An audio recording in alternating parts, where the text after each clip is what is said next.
The topics discussed and the information provided on this program is for general information. The hosts of this show are not medical professionals and are expressing their personal views and stories related to their individual lives. Their views are not intended to be used or taken as medical information. If you or a family member have suffered a traumatic brain injury, you should seek help from a practicing licensed physician.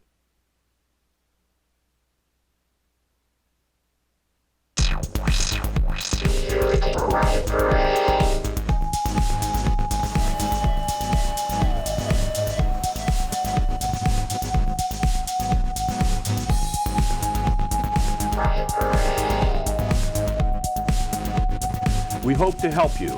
We want you to know that there's some life after the hurt.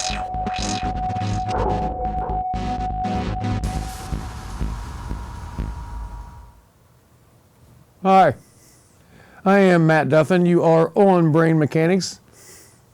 Well, somebody else is on Brain Mechanics. You're watching it. This is a show about brain injury survival and awareness, knowledge and understanding. And yes, I'm one of them people. I survived a brain injury almost 11 years ago to the date. Actually, tomorrow it'll be 11 years. And Indiana University picked my dead butt up off the ground, put me to school for 6 years, learning brain injury, and I have a passion for helping people with brain injury.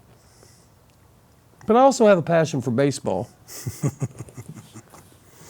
As you know, and I'm not a Cubs fan per se, I'm an Ernie Banks fan.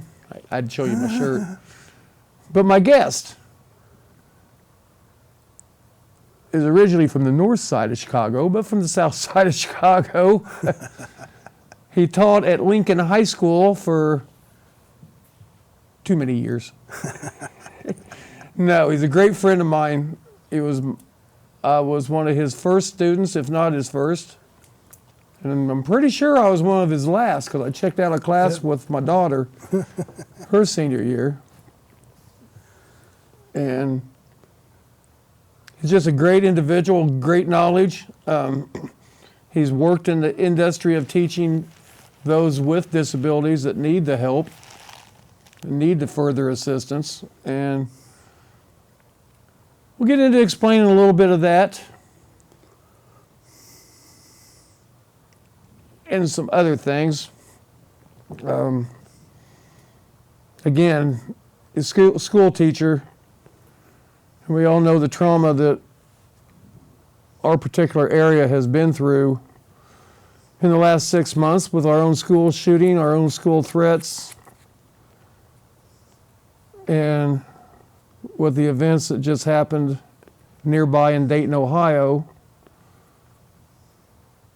with my dear friend Sean Lamb, who was going to join us today, but he's still real busy from the events, and you can listen to him on Kicks 96 in the morning. I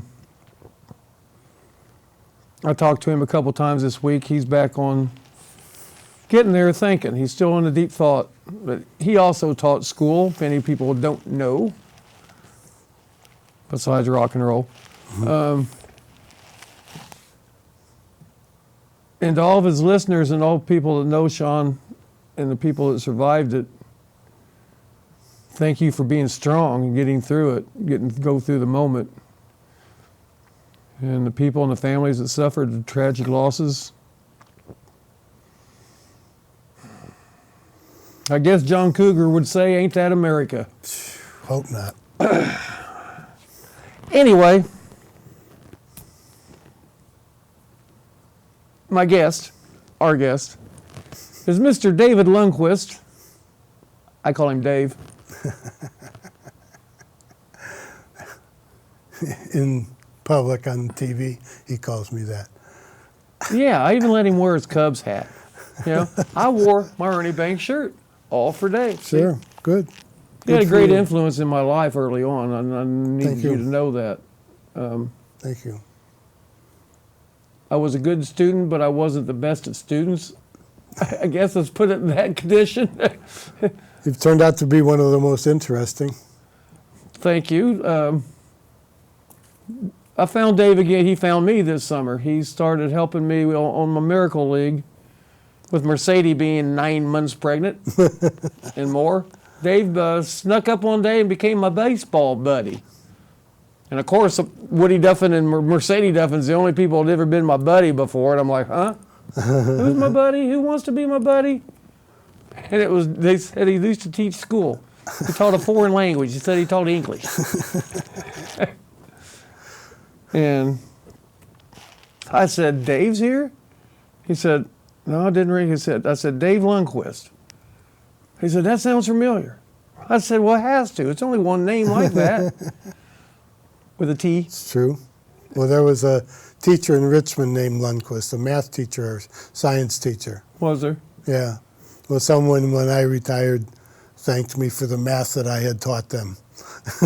He still may or not. I don't. There used to be a know. David Lundquist that wrote for the Indianapolis Star. That's Lundquist. Lundquist. That L-I-N-D. Yes. All right. You have to grow up in that era. I'm a Swede. But Dave's, again, he's taught some people with disabilities. He's been around them. He found it very interesting being around the Miracle League people I know. He's got a son that's a rock guitarist. He's got a finger that's matching Jerry Garcia's shirt. That's Jerry Garcia's shirt. That's not the middle finger. It's gone. Never mind. No. We've been having quite interesting conversations the last couple of days preparing for the show, and I do want you to get your good information out to people, and I'll shut up. Shh. Don't tell anybody I said that. I'm ready to roll anytime you're ready for me to roll. Well, we can start with coming into the Cambridge City area and living in Newcastle forever. Okay, right. You wrote sports as well as kind of where I got some of my inspiration from. Veteran stories. Veteran stories. Memorial Park stories, as a matter of fact. Worked for John Hodge some out in Newcastle. Quite a bit, really. Sports writer, ended up being the editor, I believe, of the whole. He was there shebang. he was sports editor for 25 years. Yeah. Good guy. He was. He stayed interested. He stayed interested in all the local sports. He wanted all of them to win. It was a good touch for a sports writer. And Matt has that. He knows what's going on. So, all right, go ahead. Well, no, you want them to feel good about each other. Sure. You don't want them at war except for during the ball game itself. War's over at the end of the game. Personally, I was always not shake hands before, or I'd shake hands before the game. I ain't shaking your hand after the game. I'm still mad. Oh, boy. I had a different lifestyle in that one. But, I know Dave, he did his own coaching high school students. Oh, yeah. Freshman basketball, girls JV, supposedly a football coach, really a statistician, because I wrote the stories. So that's what I did. Wasn't much help. It's okay. It's over now. He was on the sideline. You could mark the ball for the coach, if nothing else. See, I know those little tricks. Hey, it's up here. Sorry, Phil. What do you call that spot? Matt, are you sure? Are you standing on the line? Pretty close. All right. Again, it's more leeways that all teams would have. Nobody's Sure. cheating. Everybody has somebody's riding or allowed up and down the sidelines. You try to be fair, and that's what life has turned out to be. It's proven to me it has to be fair. Mm-hmm. And you was always fair to all the students that I'd ever heard about, seen about, raised, been to, people I've talked to over the years. Thank you. Well, an inspiration just of life, more or less. You understood would talk to kids. So talk to us now. Good. Well, thank you for all that. Actually, the teacher in me, I don't write down a detailed lesson plan that has all the goals and objectives and outcomes, but I do have an outline, and I generally know what I'm talking about. We're talking about, and this is why it's easiest for me to be on this show, talking about people with disabilities, mental or physical, inherited, acquired, whatever. And when I was getting my degree to teach high school English and then my master's degree, I didn't learn I wasn't taught anything about how to get across to some of these students that are going to be in a difficult situation. But I came from a family that was very sympathetic to people, very kind to people. And so it was, I think, a little easier for me maybe because I wanted to be kind to the people, figure out how do I do it. I've divided the groups of students that I've worked with, mostly in the 37 years at Lincoln High School, and break it down into 5 categories, okay? And I'll tell them and repeat them so you'll remember them. Here's my outline. All right. I think if you have don't necessarily abandon the handicapped because they're different. You don't want to be involved. You don't know what to say. You don't know how to act.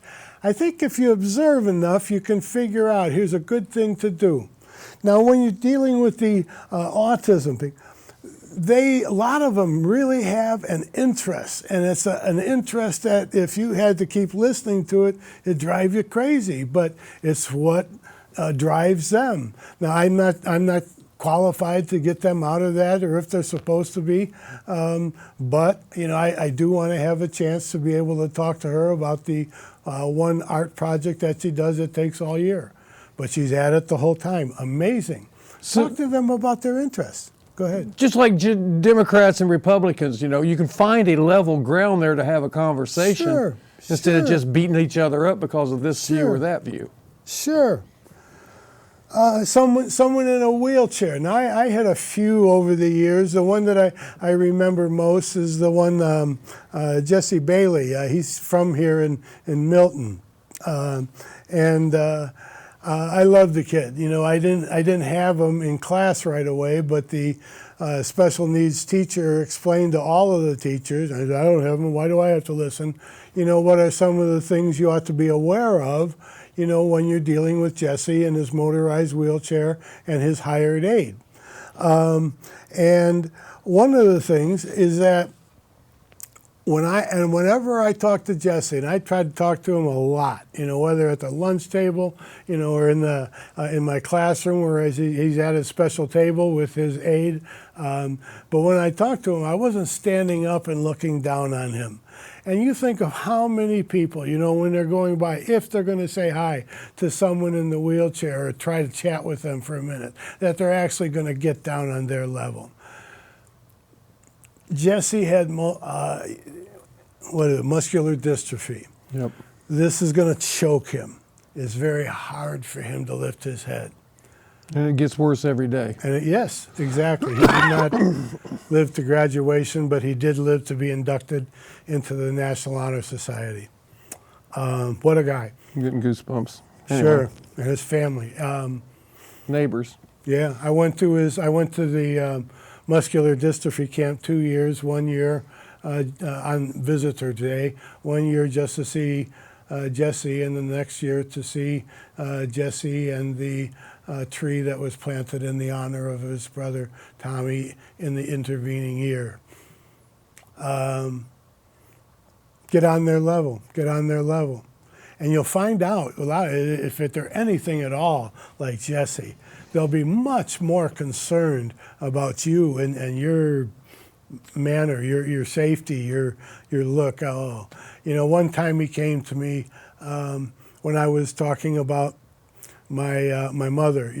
My mother had died fairly recently, but he rolled up his wheelchair to my desk, and Mr. Lundquist, do you you still miss your mom a lot?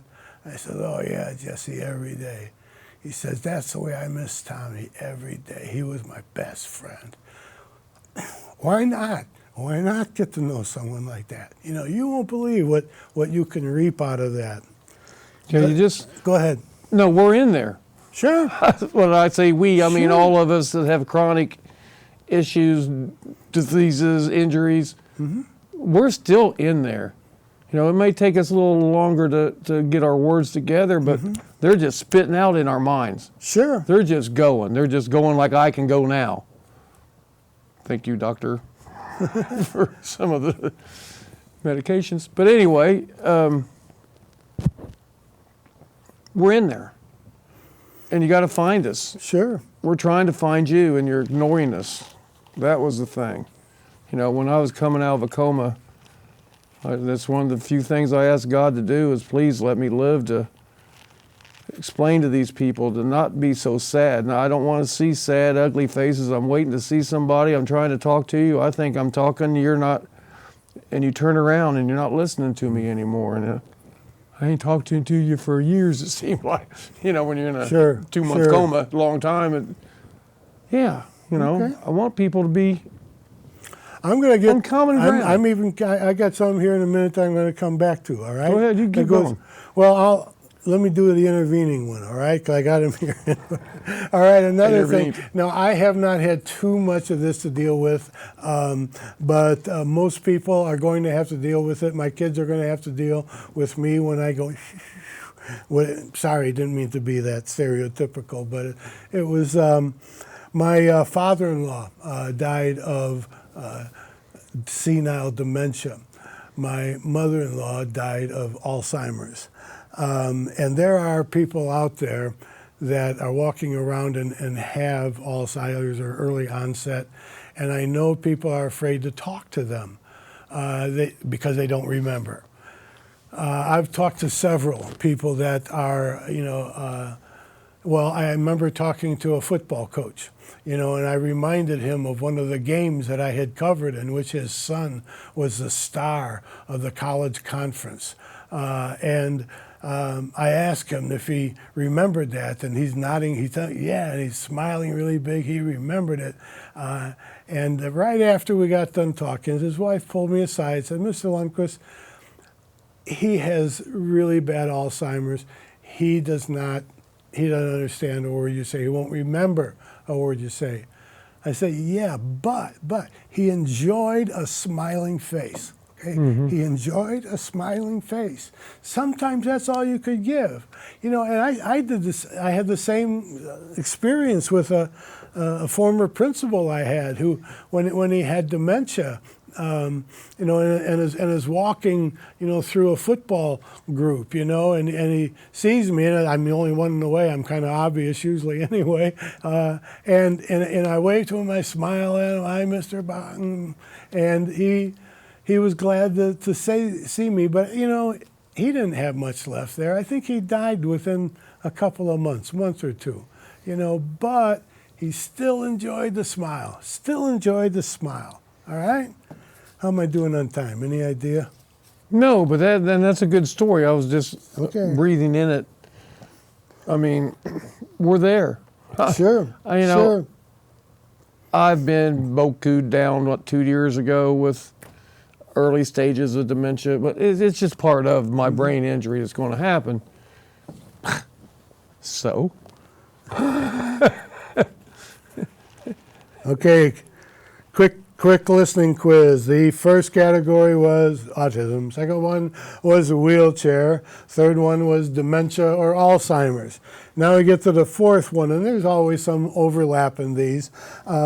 Car accidents where there is brain injury, severe trauma to bones, to organs, to tissues, all the things of the anatomy that I don't even know about. And he's probably a walking medical dictionary about all the stuff that he's been through.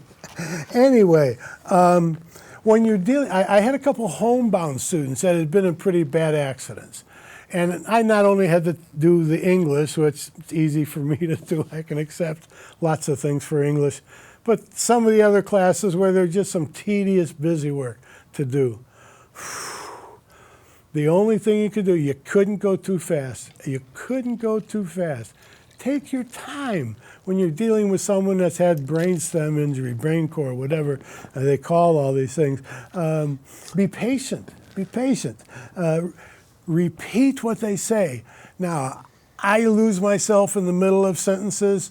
So does Matt. Oh, gosh. And in the last couple of days, there have been times when I was able to fill in what he was talking about and keep going. And there were other times when he was able to tell me what I had been talking about. So, I guess we're getting the same karma going there. Slow down to the same communication level.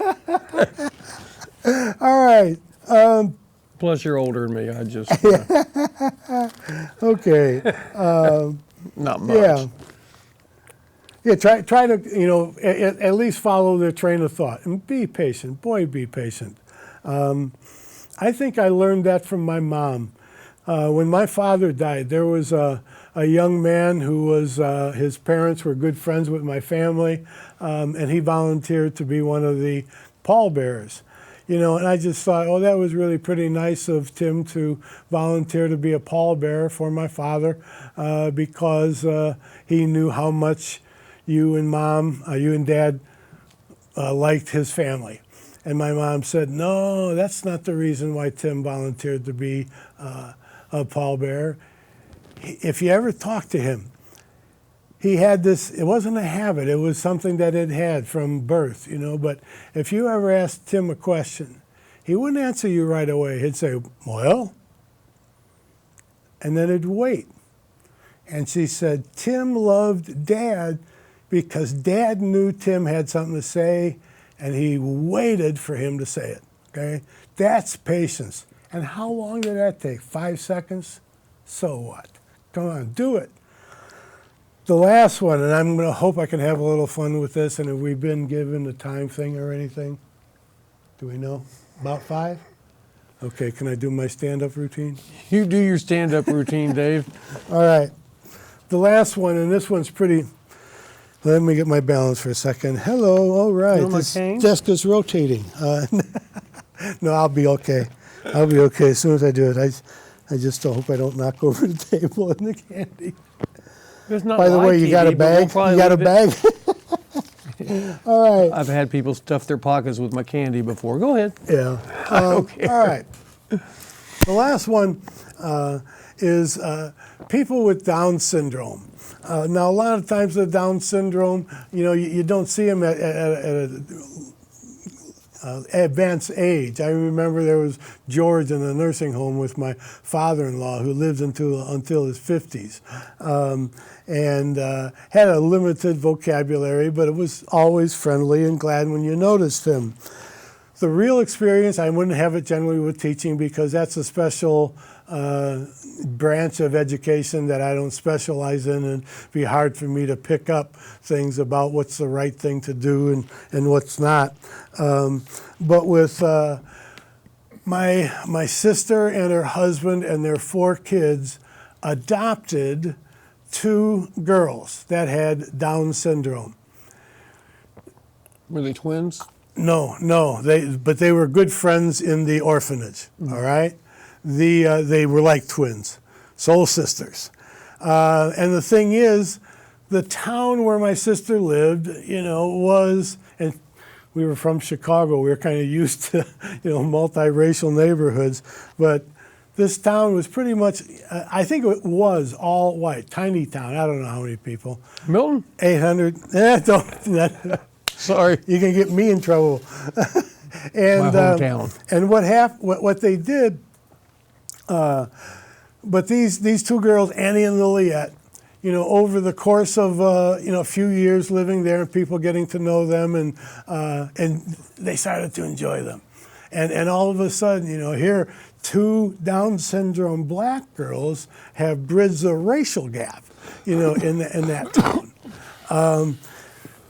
If students who are in special ed, they usually by state law, I don't know, federal mandate, they can stay in special ed until they're 21, and then they're done. Well, the year that Annie and Liliette were turning 21, they, the school people loved them. The special needs class, Annie and Liliet, and when Liliet or Annie fun. got sick, they'd worry about it. And so they were asked to, in front of the school assembly, I don't know how many kids it was, several, maybe 100 or maybe more, but they were going to lead the Pledge of Allegiance, okay? I happened to be there 2 weeks before school started, and my sister, their mom, told me that Annie and Liliet watch how they do the Pledge of Allegiance. And so Annie and Liliet stand there. All right, and they do this. Nausea, heartburn, upset stomach, indigestion, diarrhea. I pledge allegiance to the flag of the United States of America. It was classic. All right. Oh boy. And the girls gotta lead the class in the school in the national anthem. Yeah. Okay, you see a mother, grandmother with a Down syndrome child, and they're shopping, and the girl goes over and grabs something and brings it back to the shopping cart. You can say, without getting close and without invading the territory, with a smile, boy, I bet you're a really good helper for your mother's shopping. I'm done. Well, thanks, Dave. That caught me off guard because they are, and people just want help. Whether we ask for it or not, trust me, we need it. Mm-hmm. Yeah. It's easy. It's easy to do. Pride gets in the way, and the pride grows from parents and caregivers and stuff like that. They have their own pride. Selfishness. Well, I'd like to continue our talk, but I'm out of time right now. Dave Lundquist, I thank so much for coming and joining us on Brain Mechanics.